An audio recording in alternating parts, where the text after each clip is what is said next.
Last week shook up the BCS title race. A day like one we haven't seen in 5 years, including an upset unlike any we've seen in the BCS era, Lou. But the one team's been able to avoid an upset is Notre Dame, and they will assume the #1 position. The first time the Irish have held that position since November of 1993. There are terrific performances all day on Saturday, and we're going to show all of them to you on College Football Final. Who was coach at Notre Dame November of 1993? It's been so long ago, nobody remembers.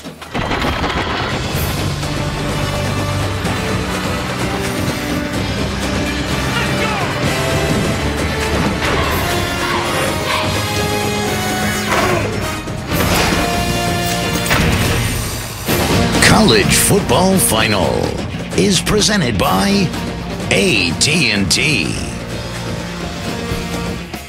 Great matchups for #1 and #2. Kansas State was #1 in the BCS. Colin Klein, the front runner for the Heisman, but they were in Floyd Casey Stadium without Ty Zimmerman, starting defensive back, and Baylor, one of the most explosive offenses in the country. Second in the nation in total low. Nick Florence to Tevin Reese, and Baylor walked down and took a 7-0 lead. Florence, in a 14-7 game, finds Terrence Williams. They were cutting them to pieces, Mark. Outstanding job offensively. They were very aggressive in this game. The play-action pass here. Look at the job that the offensive line does with the receivers in the end zone. Crisscross, terrific job right there. Defensive backs couldn't get there. And you also see Dante Barnett, who was replacing Zimmerman, who had a little bit of trouble with his ankle. How about the Oregon transfer, Lake Seastrunk? Oh, he had a tremendous game. Just showed great quickness. But after he got hurt and came a substitute, you didn't notice much difference. Baylor ran for 342 yards, ran against a top 10 rush defense, and Colin Klein was not himself. Picked off by Sam Hall, his second interception, and Baylor takes over. First and goal at the 4. Here goes Martin, Glasgow Martin, powering in for the touchdown. It is 35-17. They don't even have RG3. This play is the worst play call, worst decision, worst throw I've ever seen in that situation. Other than that, I thought it was a great idea. But didn't affect them. It intercepted at the goal. And you know what? That's the most important thing, Lou. It turned into a touchdown, but Baylor could have folded there, and they didn't. They came right back down and scored immediately. 38-24, and here goes Martin again. Fabulous job of blocking by the offensive line, and they're feeling it now. This Baylor offense, they're in tune. And how about the Baylor defense? Among the worst in the country, and another interception. Joe Williams gets that one. And on the very next play, Lake is going to take it to the ocean. He'd keep running. It's the only thing that would stop him. Nothing but turf and opportunity. And Lake Seastrunk is riding the wave. And Baylor knocks down Kansas State 52-24. First time the Bears have beaten the #1 team. Nick Florence proud. Man, I have no idea how this feels.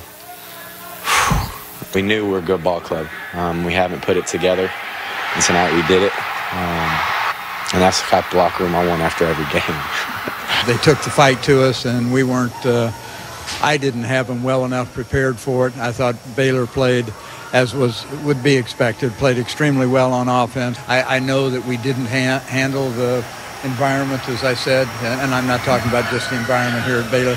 I'm talking about the overall environment over the past few weeks. It just didn't handle it as well as we should have, and that's my responsibility. Kansas State, the first #1 team in the BCS to lose to a team who had a losing record at the time of the game. Oregon taking on Stanford. Oregon have won 2 straight blowout fashion, 12 of 13 against the Cardinal, largely because they get explosive plays against Stanford. Big runs like this one from Marcus Mariota.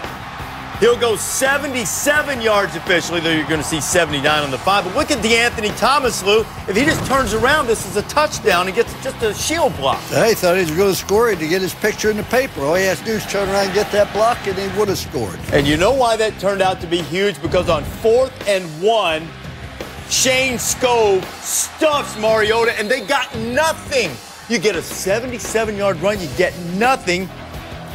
And then Stanford answered with a 93-yard touchdown drive. Kevin Hogan gets it in, and the Cardinal up 7-0. Now, 4th and 1 changes things. Stanford going for 4th and 1, Mark. Hogan, play fake. He's got Ryan Hewitt wide open. Just a little short on this pass. If he gets a little air into this ball, it's a huge first down for the Cardinals. Got excited. He was a freshman. He short-armed it. He gacked it, what he did.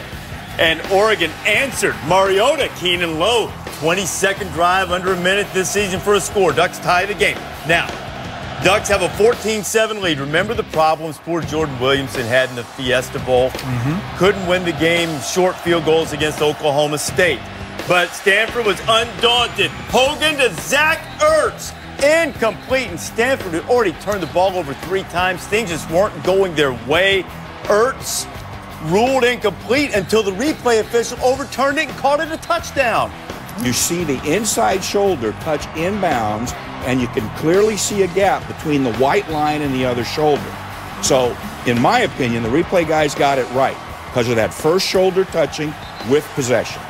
Our rules expert Dave Kataya, what say you, Lou Holtz? I don't think it was clear enough to overturn the decision made on the field. He doesn't really have the ball here on his possession when his shoulder comes down. But with 95 seconds to go, they rule it a touchdown, and now we're tied, and we head to overtime. A little flashback.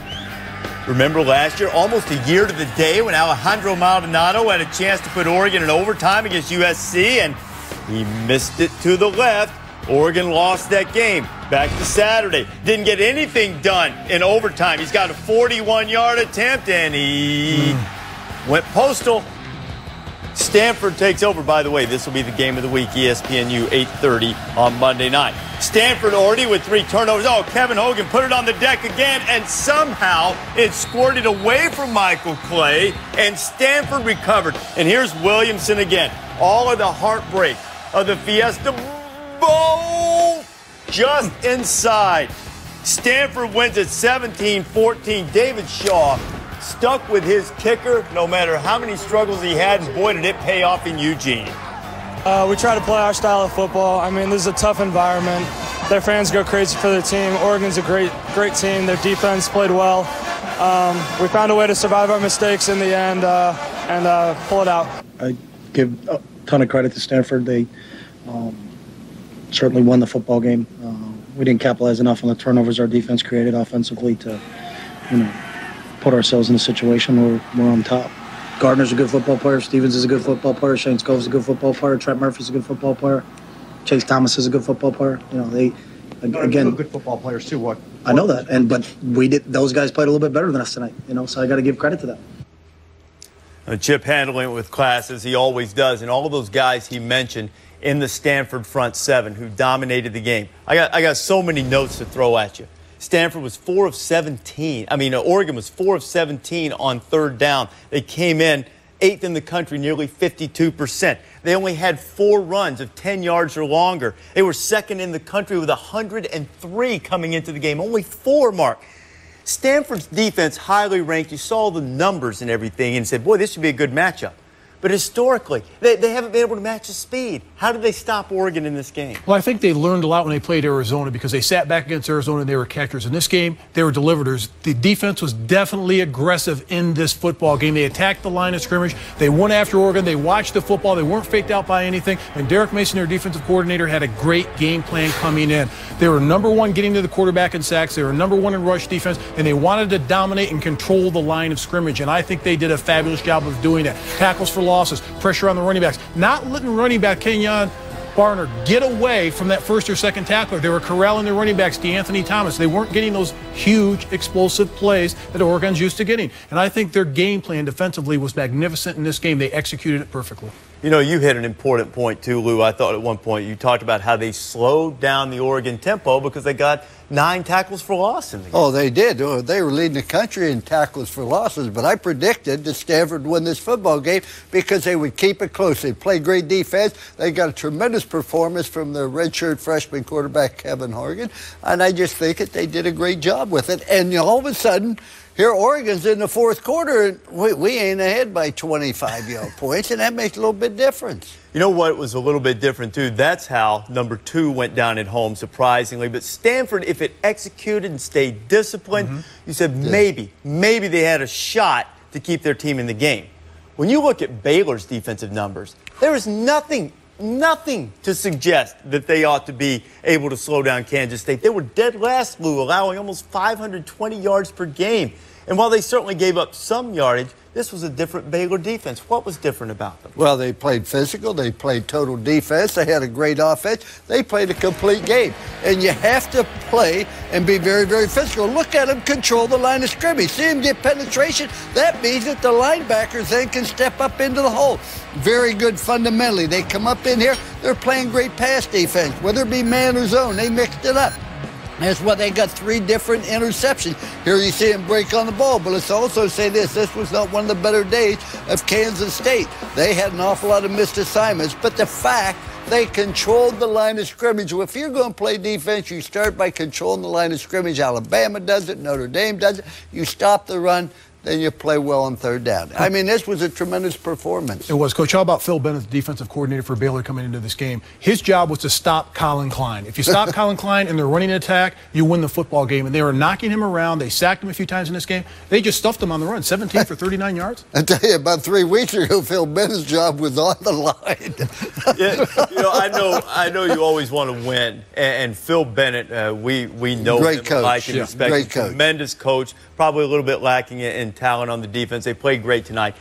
There has to be a hint of bittersweet in it for Phil Bennett to knock out his longtime friend Bill Snyder and probably knock him out of a chance for a national championship, and who knows what could be Snyder's last chance for national championship. You don't feel that way. You're happy for your kids. I tell you, as a coach, you don't care about the other side. You're happy for your players. Think of the joy and the satisfaction, the pride that those Baylor players have. And you know where there was some joy and pride and jubilation and partying?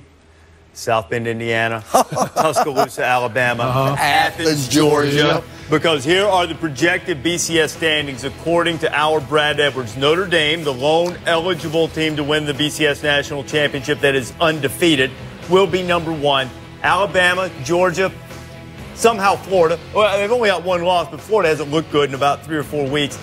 Brad's saying maybe Kansas State sticks in there. Here's the explanation from our BCS guru.